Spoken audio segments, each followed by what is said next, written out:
turn the tide. Together we can turn the tide. But it's not as though I can say I kind of feel like hopping over to the West Bank today and foraging for some za'atar, the native indigenous Palestinian herb that the Israelis actually rendered illegal to forage for in the 1970s. And again, very deliberate. It's this thing that they know is sort of at the heart, a very potent symbol of Palestinian identity. Hello, my name is Stanley Heller. Welcome to The Struggle. The Struggle is shown on over 30 cable stations from Vermont to New York City, on the internet at thestruggle.org. Today, photos from the New York City version of the Women's March. Laila El-Haddad at the Wheels of Justice Festival, and Dr. Ammar Traboulsi talking about the psychological trauma suffered by Syrians because of the war.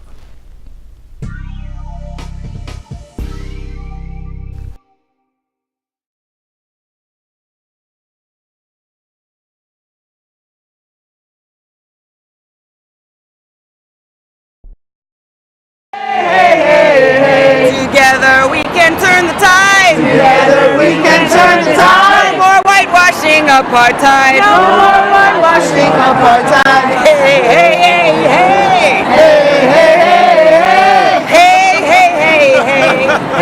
hey. Let's build a bridge, tear down a wall. Let's build a bridge, tear down a wall. Till there's justice for all. Till there's justice for all. Hey, hey, hey, hey. Hey, hey, hey, Hey, hey, hey, hey. hey. With BDS we're here to say.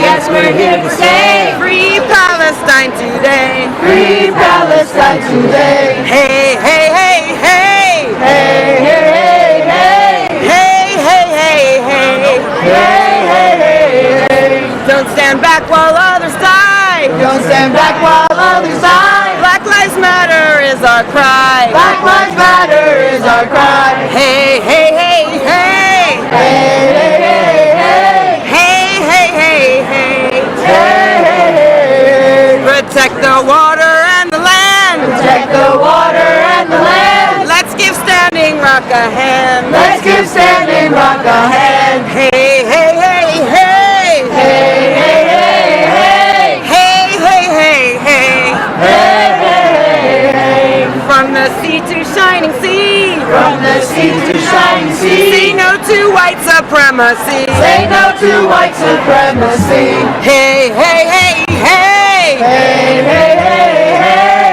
Hey, hey, hey, hey. Hey, hey, hey, hey. Dark. The event was beyond awesome. Perhaps 5 million people took part in the marches and the events on all 7 continents. The biggest single one may have been in Los Angeles. The resistance is underway, so what should be the next step? If you see this before the 28th of January and are in the Connecticut area, there'll be a discussion 1 p.m. at the New Haven Library, sponsored by Promoting Enduring Peace. Now, Laila El-Haddad, who got enormous attention from her blog about Gaza.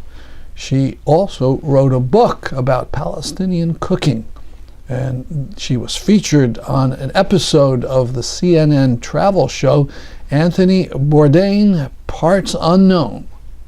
I'm Laila, and I'm here to speak to you about the, I guess, generally the situation in Palestine, but more specifically on food justice related issues and kind of tying that all together. And I'm originally from Gaza, born to Palestinian parents, raised in various parts of the Middle East, and then eventually settled in Maryland, very close to Catonsville. I saw that you were in Catonsville over there, actually just about 10 minutes away, with my husband, who's a Palestinian refugee. He was born in a refugee camp in Lebanon, and then came at a very young age here on a scholarship, and we met actually not too far from here in Boston when we were in graduate school. So we kind of tied together the various aspects of the Palestinian struggle, through our family.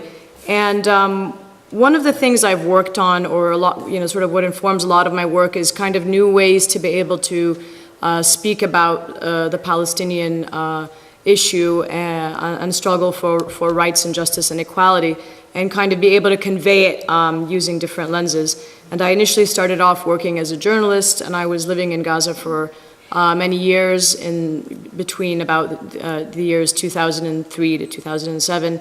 And throughout that course, I also had a regular blog that I eventually turned into a book.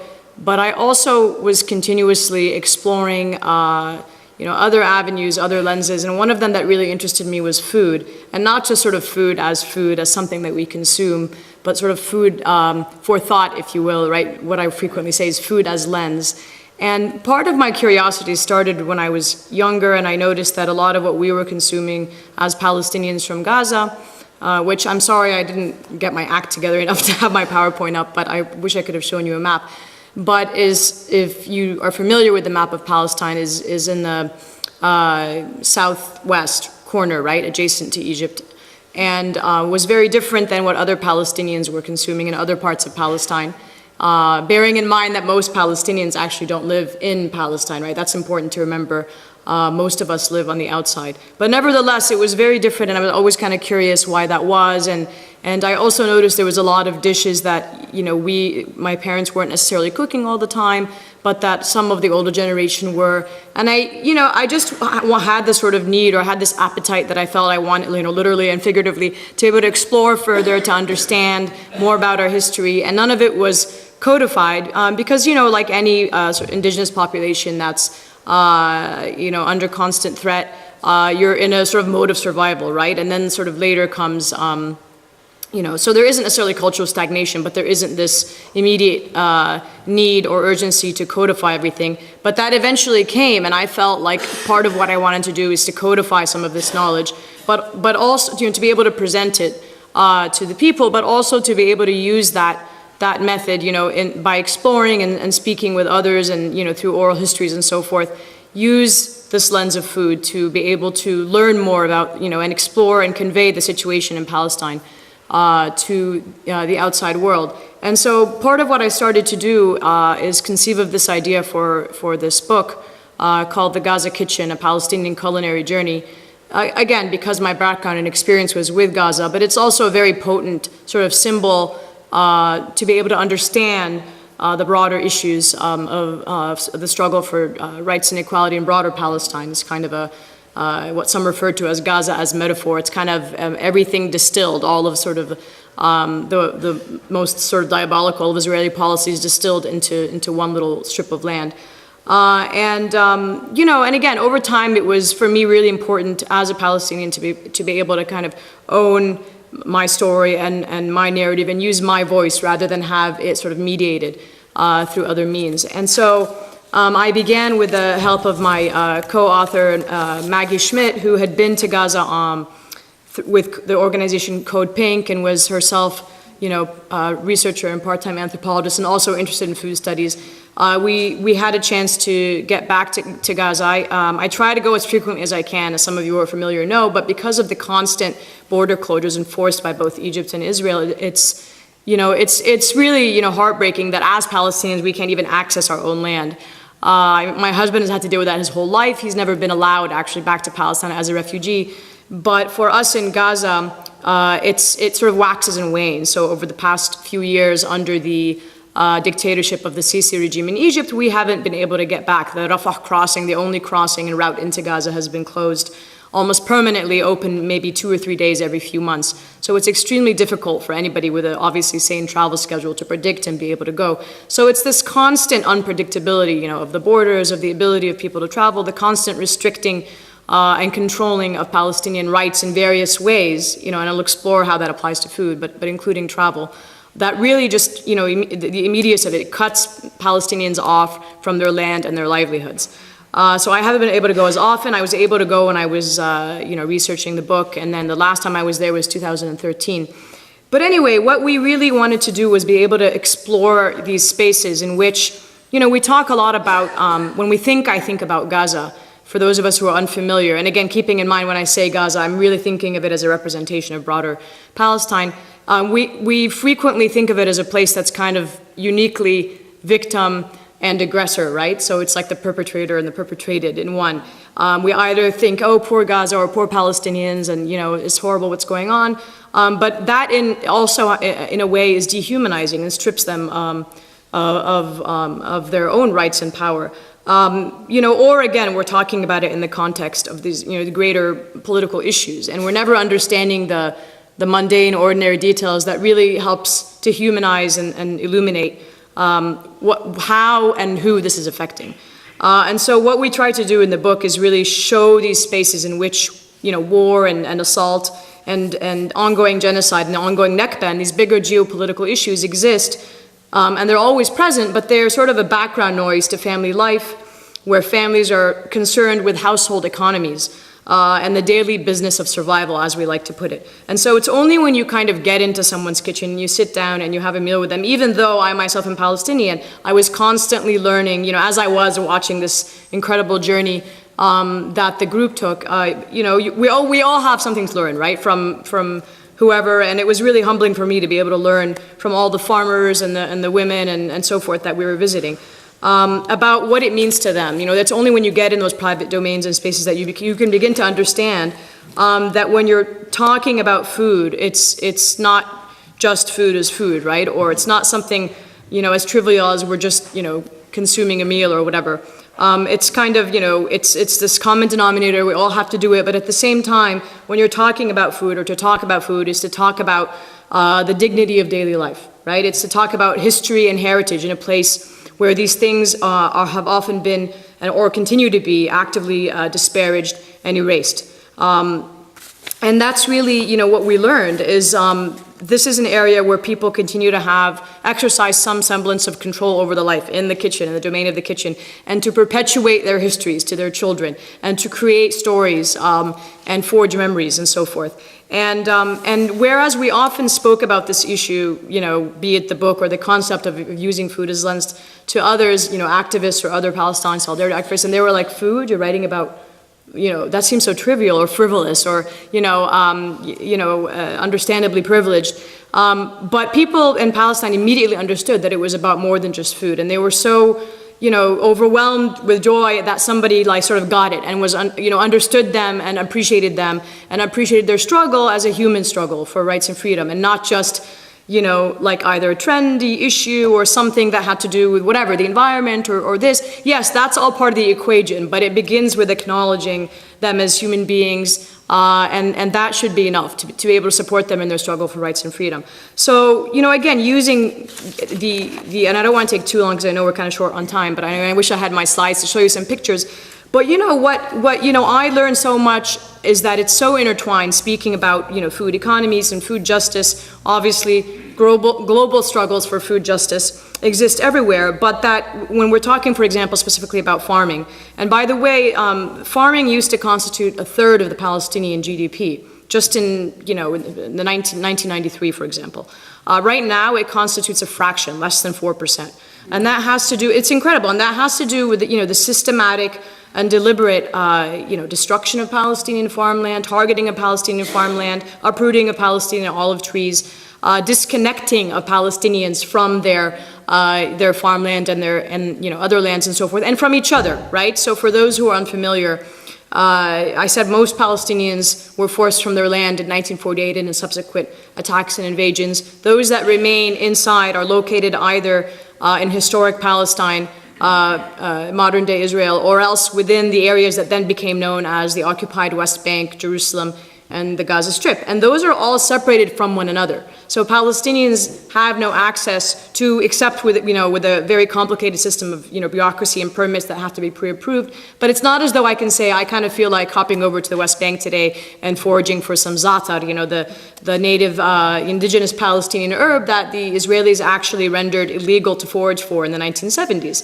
And again, very deliberate. It's this thing that they know is sort of at the heart, a very potent symbol of Palestinian identity, and it's endemic herb that grows perennially and in a wild, and it's at no threat. It's not endangered, is what I'm trying to say. And yet they passed a law making it illegal to forage for that, or imposed a hefty fine. But it's these kinds of things I don't have access to, or the luxury to be able to say I want to go visit this area or that area. So the reason, again, farming that has happened is because farmers and others have been disconnected from their land, and Palestinians from each other.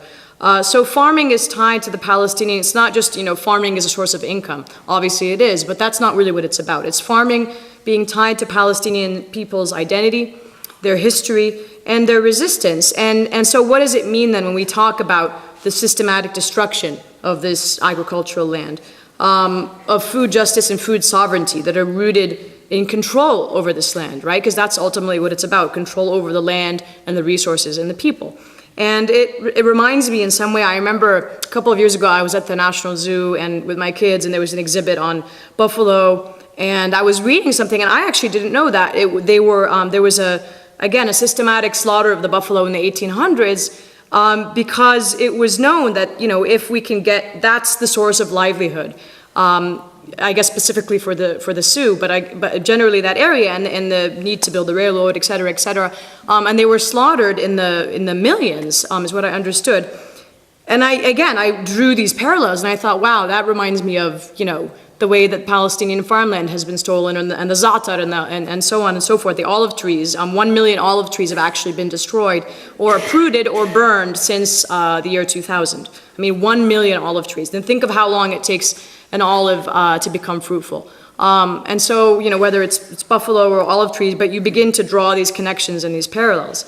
So again, the systematic destruction of the farmland, control over the land and the resources. What does all this mean when we talk about the deliberate isolation of the Palestinians from their areas of livelihoods, and the deliberate de-development? I don't know if you're familiar with this term, but again, it's this active, deliberate attempt by the controlling Israeli authorities to be able to render the Palestinians, or get them to the point where they're non-sustainable, and they are completely reliant on the Israeli economy. And so you have this kind of trickle, this constant trickle of relief or foodstuffs or whatever, things that they need to rebuild, but never quite enough to sustain themselves. And so in various assaults that you see on Gaza, and it's 3 in the past 5 years, unfortunately, the first thing, if you kind of do an analysis, that you see is hit is not, individuals that are killed or whatever. It's actually the agricultural infrastructure.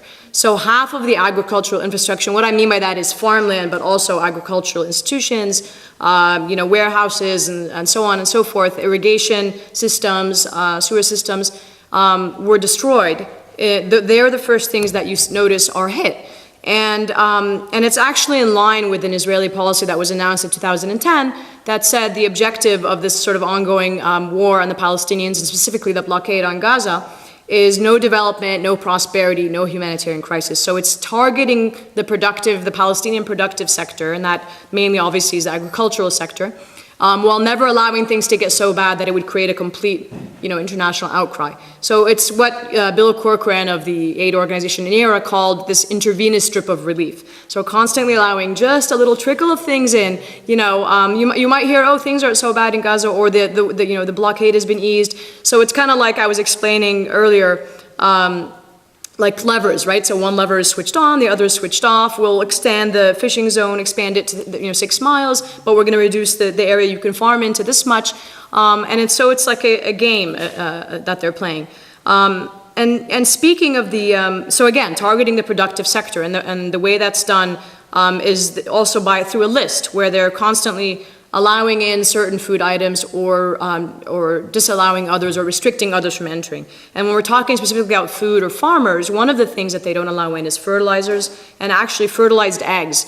So there's a shortage or a problem with whatever it is, breeding chickens, or being able to plant the way that you want, and then again, and then it's kind of messed, and again, it's in line with a global problem of, when you have sort of this neoliberal philosophy of trying to rid indigenous peoples of their indigenous way of being able to plant and farm, and instead institute, so you see this happening there as well, taking land, turning it into industrial zones, forcing them to use genetically modified seeds and so on and so forth.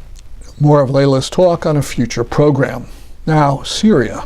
First, an announcement. Joseph Daher, who's a Swiss-Syrian and host of the website Syria Freedom Forever, and a columnist for Peace News, will be speaking in the U.S. in February. His Connecticut talk will be at Central Connecticut State University on February 15th. Keep track with the struggle for details. Now, from an event in mid-January sponsored by the Syria Connecticut group, a Syrian-American psychiatrist just back from treating refugees in Jordan spoke. He's Dr. Ammar Traboulsi, who works with SAMS, the Syrian-American Medical Society. So the services we provide is very little in the face of the huge demand, and we cannot cover more than we can. And we need a lot of help. We are seeking help from universities here in the United States and in Jordan. And we are working on the training and trying to improve our services, as this was my mission this time in Jordan, and improve the quality of service that we provide.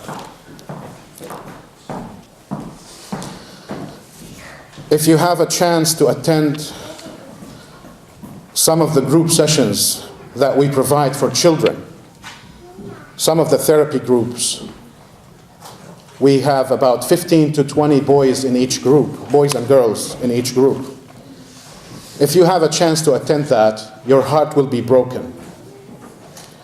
To see beautiful children in need for basic things like school, decent shelter, the future generation that is deprived of education and basic things. I still remember up to this day that when I went there and I asked one of the girls in the group, a 7-year-old girl, and I was trying to learn, I said, "Why aren't you going to school?" She said, "Well, they don't have a chair for me in the school, so I'm asking my mom to bring a chair so I can go." It broke your heart. They're crowded in places. I have examples of families of 28 people living in 3 rooms and a bathroom. This is not talking about people that are in the camps, where it takes them 20 minutes to 30 minutes to find the nearest bathroom. These groups, therapy group that we provide for the children, to try to ease the suffering and the trauma that they were subjected to through play therapy, music, support programs, all of that stands short in the face of harm and humiliation that these kids endured.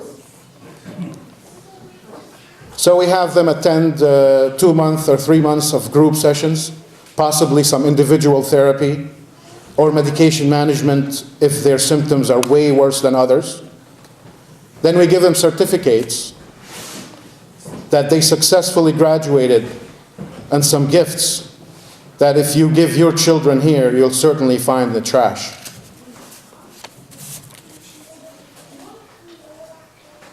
And if you have a chance to attend one of the mothers groups, we have mothers groups, about 10 to 15 mothers per group. You will be shocked to see how strong and resilient these women are.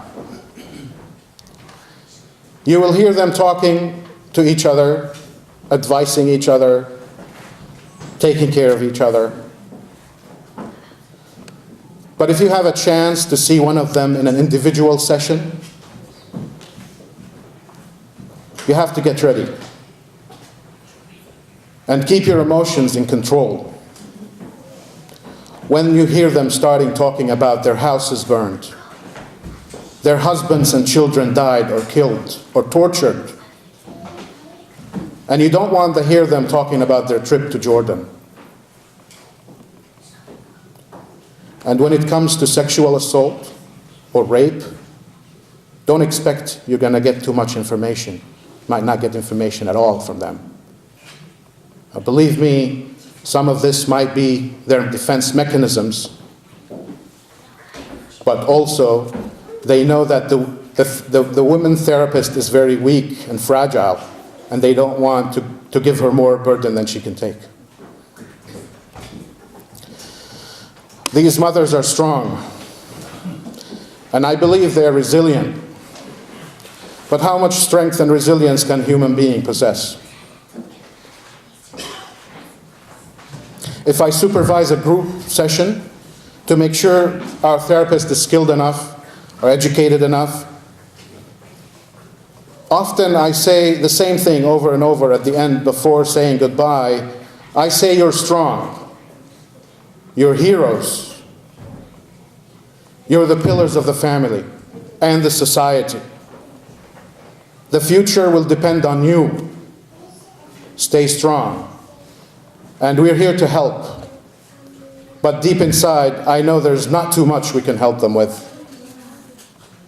However, I believe a human being can survive even if you take away everything they have, but they can't survive if you take away hope. Lastly, if you have a chance to attend one of our victims of torture men's group, you will stand humble in front of these giants.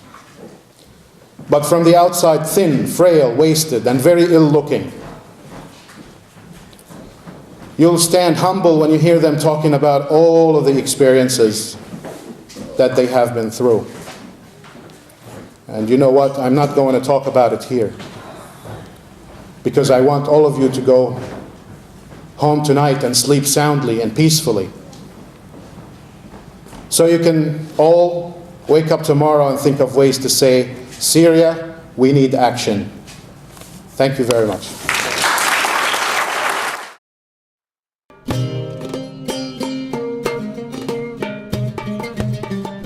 That's our program for today. See you next week at this time. I'm Stanley Heller for The Struggle.